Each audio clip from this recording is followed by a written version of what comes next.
You are listening to an exclusive interview on Bass Musician Magazine.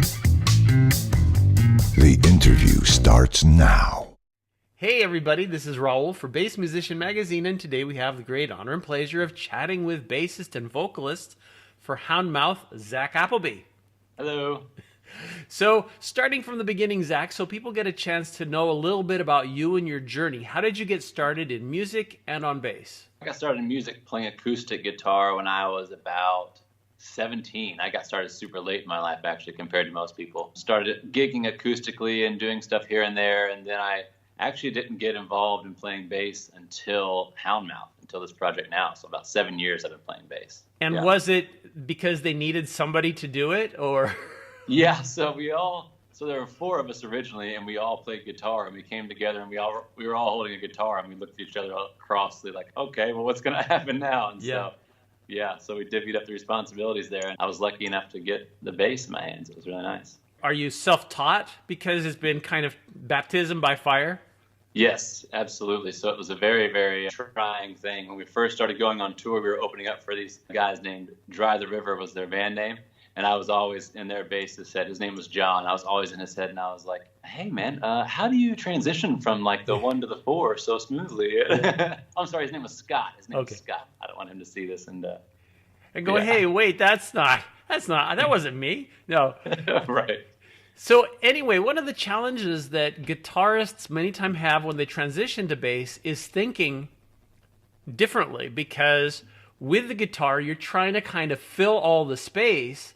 Right. And with bass, it's more almost, as has been many times said, the room between the notes where you're accentuating particular points or you're coloring what's happening. How did that work for you? Well, I'm still very much learning that. Being so new to me, like 7 years playing bass isn't that long at all. And at first, it was just a lot of whole notes that I was just holding out. Because like you said, I was expecting to fill up this big sound, and that's just not at all. Mm-hmm. Now it's developing into more almost percussive, and it's a lot of fun to use that way. Yes, absolutely. Yeah. Well, and I think that is one of the key parts, and especially with guitarists, a lot of times you are kind of playing your own bass, especially if you played acoustically.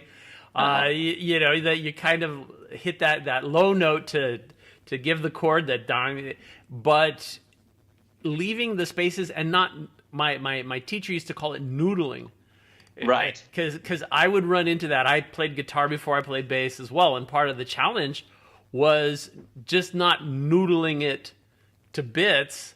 Like, no, you need to pull back. That's so true, because that's exactly my path was like, from the whole notes into the noodling. Once you become more comfortable, you just want to play all the notes, and it's just so much fun. And so then you're like, okay, well, now I have to think of this song as a whole and not just what I want to do, and make it sound good that way.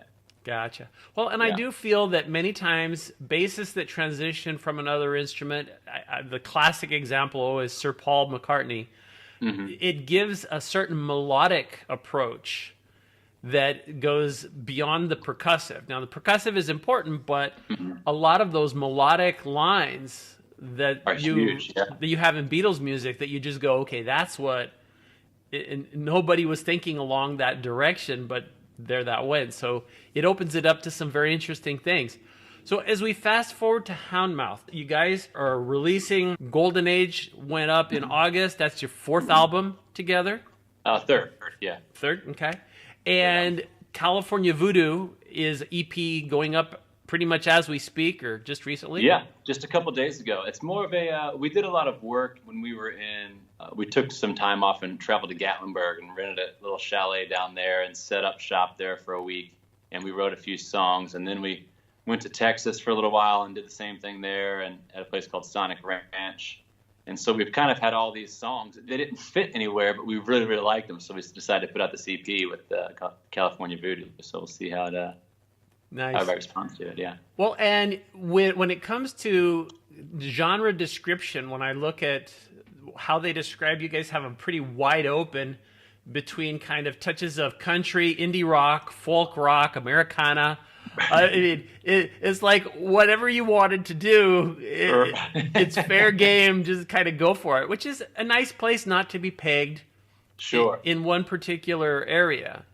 That was always really big for us, but because my least favorite question to get asked is, "Oh, what kind of music you guys play?" It's like, I don't know. I like it all. So one day at a rehearsal, we could be like really vibing a Motown groove kind of thing, or then the next day it could be very straight, just cut time kind of country stuff, and it just depends on how you're feeling that day, like what genre of music you play, I guess. But yeah. Sure. Well, and I find there's a catch-all. A lot of people will fall back and they go, "Well, we play progressive," which is like whatever you wanted. And I again was interviewing somebody who was playing what I would consider very classic rock, kind of along the line of Styx and stuff like that, but they were self-described as progressive because they were still doing it now, even though it was from 20, 30 years ago kind of a thing.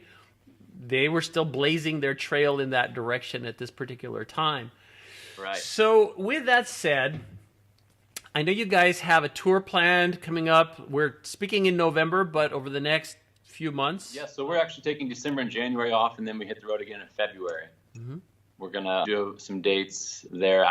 Right off the top of my head, I don't know them. I should have looked. But that's too far away for me to think right now. Sure, I don't blame you. Probably a good point to add here. If people do want to know, they can go to houndmouth.com. Right. And get those details and see if you guys are going to be in a town or venue near them. And the only show that I am 100% sure of right now is the 22nd of December. We have a show in Louisville at the Palace. Cool. So I'd like to get that out there, yeah. Very nice, very nice. Well, and I would be remiss if I didn't bring up the obsessive area that we bassists tend to have, and that is gear.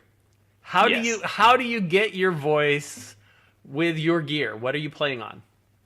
So I have in 2003 Blue Line Ampeg reissue that I love. And my buddy and I actually built a bass cab for me. It's an 810. We're using all the Weber speakers and tried to do it like as best we could. We made it out of solid cherry wood. We're really excited about it. But then as far as the nuts and bolts go, I've got a Fender Select P bass that I love. Can't get enough of the P bass sound for some reason. That's just like the go-to. And I just started experimenting because this past record was so much different. Like our sound went from being this classic rock and roll kind of sound with the bass, keys, drums, guitar, before we started incorporating a bunch of things in the studio. So I was trying to replicate those. So I added a few pedals to my pedal collection, which is bigger than it's ever been before, and I'm still trying to learn how to use all those. But I've got a compression pedal, which I love, a CS2, an Octaver pedal, an Ibanez tube screamer bass pedal, and those are my big go-tos right there.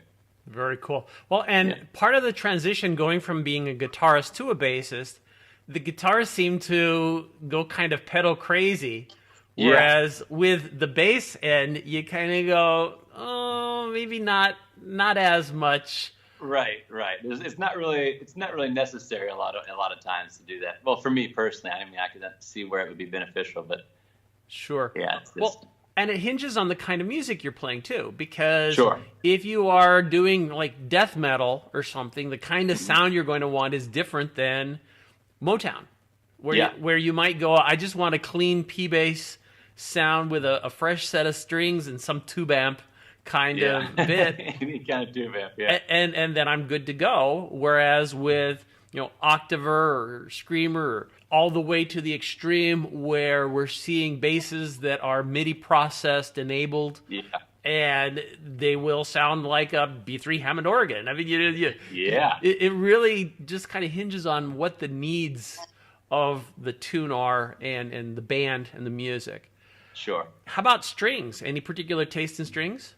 Love the flat wound Rotosound strings. Like those are just those and the Diodario Chromes. I've been playing around with those a little bit too. Anything flat wound is basically right up my alley. What future plans? And it may be, I know you guys still have so much going on with the recent releases and the tour, but many times people are thinking kind of ahead.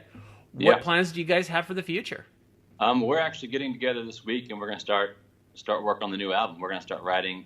That's why we took a lot of December and January off, is to get together again and kind of have a couple weeks to decompress from a tour. We just got off of a 6-week long tour, and so we're just going to kind of decompress from that a little bit and then get going again. We're excited to keep writing, you know. Well, Zach, I appreciate you taking time from your busy schedule. People, check out houndmouth.com. Find out all the details, see what Zach is up to, see if he's going to be in a venue near you. Sure. You've seen him here, Zak Appleby on Bass Musician Magazine. Thanks for bassing out with us here on bassmusicianmagazine.com.